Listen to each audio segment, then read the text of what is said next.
ये तस्वीरें Delhi UP border की हैं। किसान ट्रैक्टर लेके दिल्ली में घुसने की कोशिश में हैं, जबकि वहां खड़े सैकड़ों पुलिसकर्मी उन्हें रोकने की कोशिश कर रहे हैं। बड़े बड़े अधिकारी ये भी समझाने का दावा करते हैं, बावजूद इसके पहले ये महामाया फ्लाईओवर के पास बने बैरिकेडिंग को तोड़कर हल्ला बोल करते हुए आगे बढ़ जाते हैं। वहां मौजूद पुलिस ऑफिसर उन्हें समझाते हैं, आपको जाना है आप जाइए, लेकिन ट्रैक्टर लेकर मत जाइए, पर कोई सुनने को तैयार नहीं है। इसीलिए भारी संख्या में फोर्स की तैनाती कर दी गई। पैरामिलिट्री के जवान जगह जगह बॉर्डर पे मुस्तैद खड़े हैं।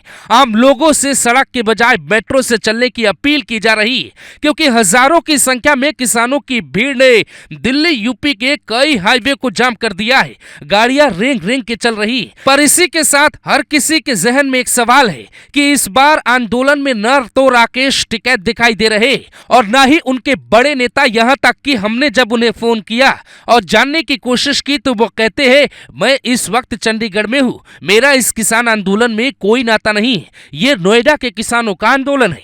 हालांकि टिकैत की ये बातें पूरी तरह सच नहीं, बल्कि इस आंदोलन में अलीगढ़, आगरा समेत 20 जिलों के किसान शामिल हैं और 6 दिसंबर को दूसरा आंदोलन भी शुरू होने वाला है।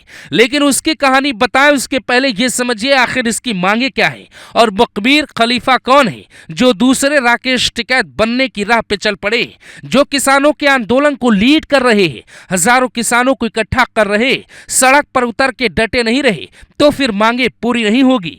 सुखबीर खलीफा भारतीय किसान परिषद के राष्ट्रीय अध्यक्ष हैं। नोएडा में रहते हैं, सोशल मीडिया पे अच्छे खासे फॉलोवर्स हैं।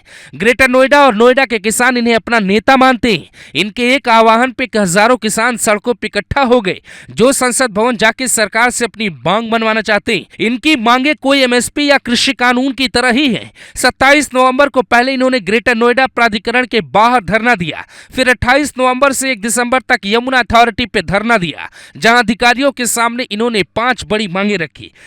पहली मांग, जिन किसानों की जमीन सरकार या कंपनियों ने विकास के नाम पे लिया है उन्हें 10% विकसित प्लॉट दिए जाए। दूसरी मांग, नए भूमि अधिग्रहण कानून के तहत 64.7% बढ़ा हुआ मुआवजा दिया जाए। 1 जनवरी 2014 के बाद अधिग्रहित भूमि का मुआवजा बढ़े। तीसरी मांग, किसानों के बच्चों और रोजगार और पुनर्विकास के लाभ दिए जाए। चौथी मांग, हाई पावर कमेटी की सिफारिशें हर हाल में लागू की जाए। 10 साल से गौतम बुद्ध नगर में सर्किट रेट नहीं बढ़ा, उसे बढ़ाया जाए। पांचवी मांग, आबादी वाले क्षेत्रों का उचित बंदोबस्त किया जाए। ये सारे स्तर शासन स्तर पे होने, यानी योगी सरकार को भी मीटिंग बुलानी होगी, लेकिन ये लोग दिल्ली कूच पर अड़े। इसीलिए पीएमओ में भी बड़ी मीटिंग की तैयारी शुरू हो सकती है। दिल्ली पुलिस अलर्ट मोड पे आ चुकी है, क्योंकि बीते आंदोलन में लाल किले पे कैसे कुछ लोग चढ़ गए और किसानों के आंदोलन को एक तरीके से बदनाम कर दिया। जो आंदोलन राकेश टिकैत के आंसुओं से एक बार फिर खड़ा हुआ था, वो लाल किले पे दूसरा झंडा फहराते ही कैसे खत्म होने की कगार पे पहुंच गया और उसमें छिपे कुछ लोगों की मंशा सामने आई, वो दुनिया जानती है। इसीलिए इस बार पुलिस प्रशासन से लेकर खुफिया एजेंसियां तक फूक फूक के कदम रख रही है, क्योंकि उन्हें पता है कि इस आंदोलन को अभी नहीं रोका गया तो 6 दिसंबर से पंजाब हरियाणा के किसानों का जत्था भी दिल्ली कूच करने वाला है। उनका दावा है कि 18 फरवरी के बाद से सरकार ने हमसे कोई बातचीत नहीं की।